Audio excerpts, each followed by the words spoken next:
Hey, how you doing? This is Adam Post, publisher of more than 1,000 comic books, and I've been following Disney very closely these last few months.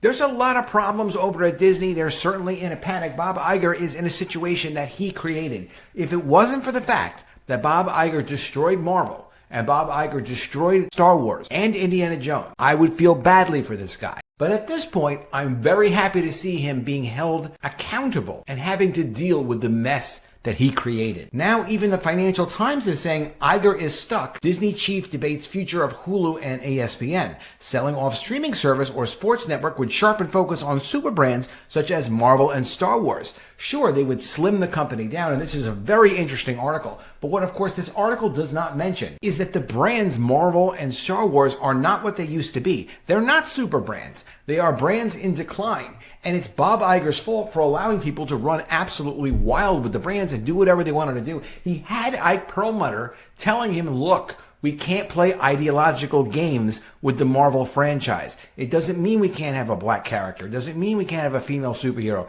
It means you have to work it into the whole overall Marvel story. Everything had to have been subordinate to the Marvel brand. The same for Star Wars. You want to be inclusive or introduce this, or you can introduce whatever you want. Don't disrespect what came before, and make sure that whatever story you're trying to tell is not bigger than the franchise. Bob Iger didn't understand that. There's probably a good piece of this that really is Bob Iger. Yes, he can be slick and make a sale and talk people out of their franchises based on the success of the Disney brand before he was managing Disney. But when it comes down to it, he doesn't really understand that if you don't have fans that appreciate what you're doing with the brand, then you're delivering terrible customer service. And any good restaurant, any good business, any good company, if you don't deliver good customer service, ultimately you lose customers. And it's the customers that decide if the service is good or not. You don't get to force feed them whatever you want to feed them.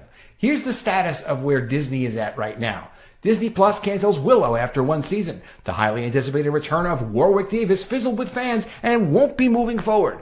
Why won't it be moving forward? They just completed the 8-episode series. It was supposed to be great. Ron Howard, No. People just don't like it. It's the lowest rated thing on Disney Plus. It's known Willow is the lowest rated series on Disney Plus. Thank you, Cosmic Book News.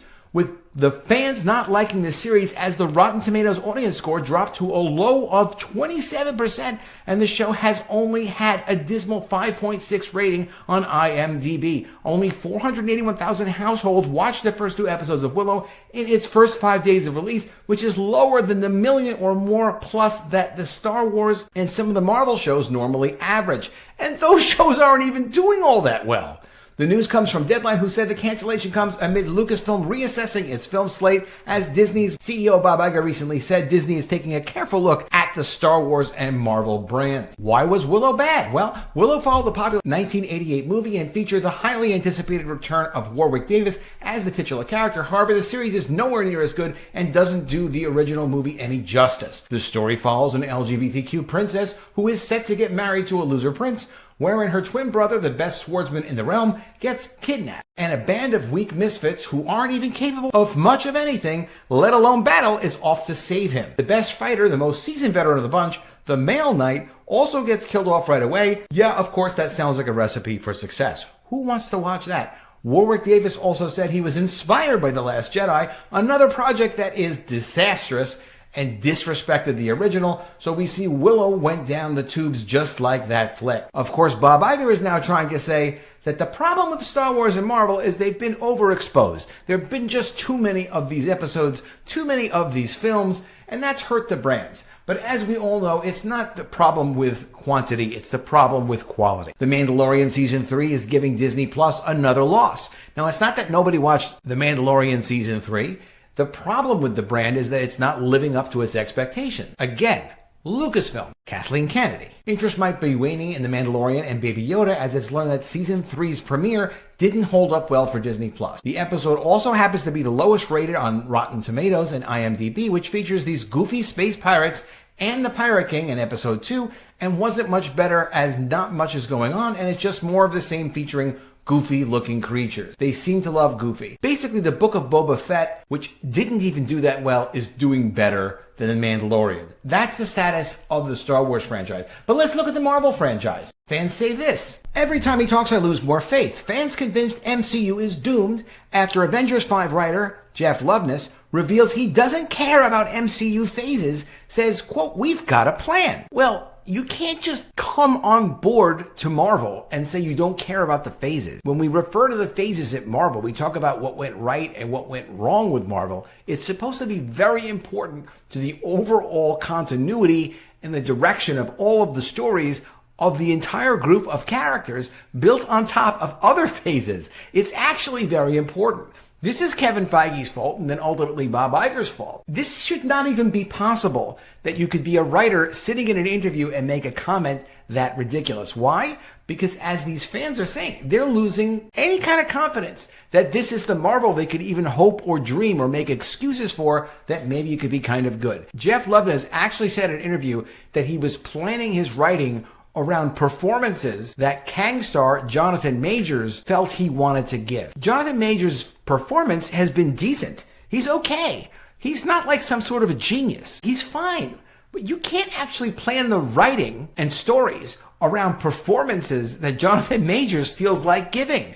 You have to have writing that complements what the actual character development is for the characters that you're focused on, but inside of the universe, inside of the phases. I mean, it's incredible that people are allowed to do whatever they want to do on Marvel's projects. Here's an article from CBR.com. Bob Iger is right. Certain Marvel heroes can go without sequels.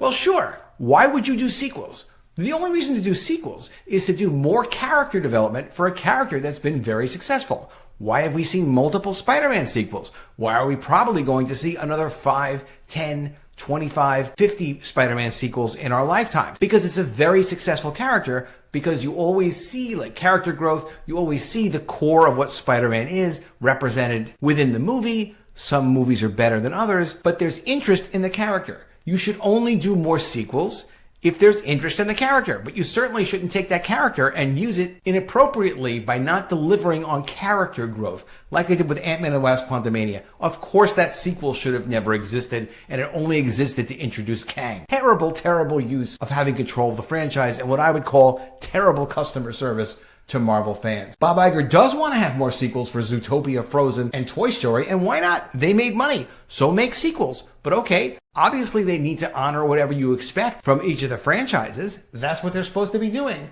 Now, in the meantime, Nelson Peltz has $1 billion invested in this stock. The stock is not doing that good.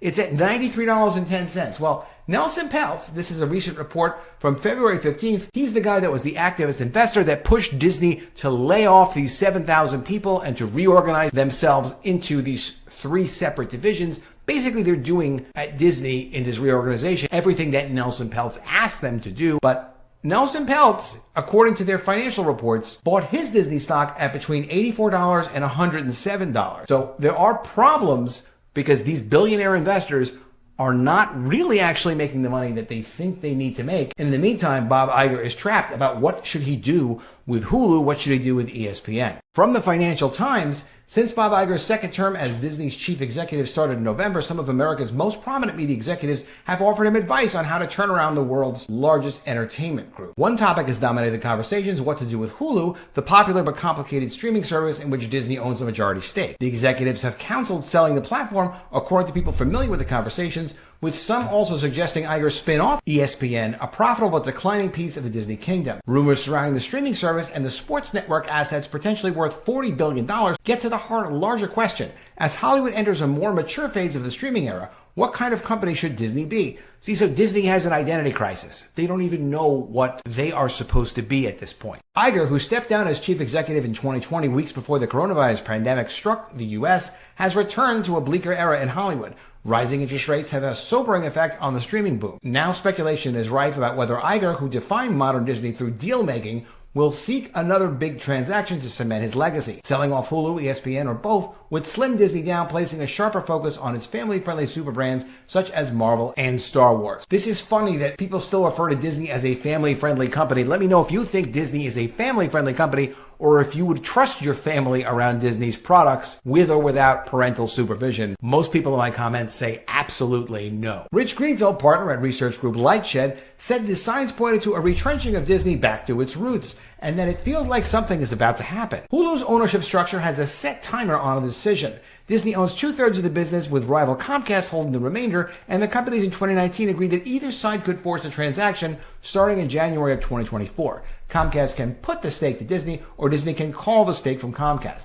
Basically, they establish between the two of them like what they think each other's shares are worth, and Disney is then required to buy Comcast's stake, or Comcast has an opportunity to buy Disney's stake. With that date only 10 months away, Iger told investors on Thursday he was studying Hulu very, very carefully. So really, Iger completely doesn't know what he's going to do. He's in a good position in that the financial press at Financial Times, which is like the UK version of the Wall Street Journal, no one really in the financial press had figured out just yet that Iger has absolutely ruined Marvel, Star Wars, and Pixar, these major brands that he was responsible for acquiring. They don't know that yet. So they have these conversations and they talk about, well, they could sell Hulu and they maybe do this with ESPN and spin this off, and then they could just rely on these brands. But they don't know that those brands kind of don't exist anymore. They exist, but kind of not really. They may be able to be refurbished, but they're very, very damaged. Quote, Iger is stuck, said the chief executive of one large entertainment rival, noting Disney's $48 billion in debt. Hulu's a great service, but it's domestic only, and the U.S. is a very crowded market. And when you have a very crowded market, no matter what the industry is, it's very tough to make profits. Profit margins are always smaller when there's a lot of competition. While Iger announced he is open to different scenarios regarding Hulu, he's been less vague about ESPN, which he views as a differentiated asset. It's going through some obviously challenging times, Iger said last month, pointing to the decline of traditional TV. We have to just figure out how to monetize it in a disrupting world. We're not engaged in any conversations right now or considering spinning off ESPN. Their fundamental business has been, we own this intellectual property, whether it's ESPN, it's Disney franchises, it's Marvel. They own the intellectual property. They have some sort of a distribution hookup where you can only get content from them. They leverage that distribution content like ESPN, leveraging all their other cable channels, forcing people to pay for stuff even if they're not really interested in it. But okay, it's a fundamental part of what they're doing. Disney's becoming less and less relevant as their franchises have become less and less relevant. They're in some really serious trouble, and wait until the business press discovers that, something? A lot of people are saying the Marvel brand isn't what it used to be. The Star Wars brand isn't what it used to be. These brands are being mismanaged. This company doesn't have that kind of intellectual property to fall back on, but it does have $48 billion worth of debt. What are they going to do with it? Bob Iger's in a lot of trouble. He's going to be forced to pay for all this. The best thing he can hope to do is bring in a CEO, have the CEO attract a lot of attention. They're not going to be able to sell any of these things. I've said before, I think they could sell Hulu. They might sell it. They may be forced to sell something. I don't think they will, though, because the economy gets worse and worse over time. Interest rates are higher and higher. And when you have high interest rates, the price of something is very expensive to try to buy it. They're in serious trouble. One other major thing they have going on is James Gunn is having the time of his life. He's created a whole DC universe now, and he's allowed to do basically whatever he wants. And he's being funded to the tune of billions of dollars by Warner Brothers Discovery. So this is a competitor that's actually interested in telling stories about superheroes. They're not pushing their ideology. They're just pushing stories. So now Disney is facing James Gunn with really unlimited resources from Warner Brothers Discovery. And just a quick thing. Warner Brothers Discovery spent $18 billion on content in 2022. They have more than enough money to finance all the movies they want to finance. Disney is going to be facing down a competitor that's actually serious about doing superhero movies. So what is Bob Iger going to do? Well, he's going to pay the price for what he's done. Let me know what you think of all this in the comments below. Do you see the trouble that Bob Iger is in? Can you see any way of him getting out of it? I mean, BlackRock can finance them all day long. At the end of the day, they still have to produce content that somebody likes, or they have to produce content that they're able to force people to consume. But as cable goes away and as Disney Plus starts to fail, what are they going to do? Love to see your comments below. Please let me know what you think. Please also be sure you are subscribed to the channel. Click the bell for notifications. Give me a thumbs up, and I'll see you again soon with another video. And if I don't see you, I will miss you.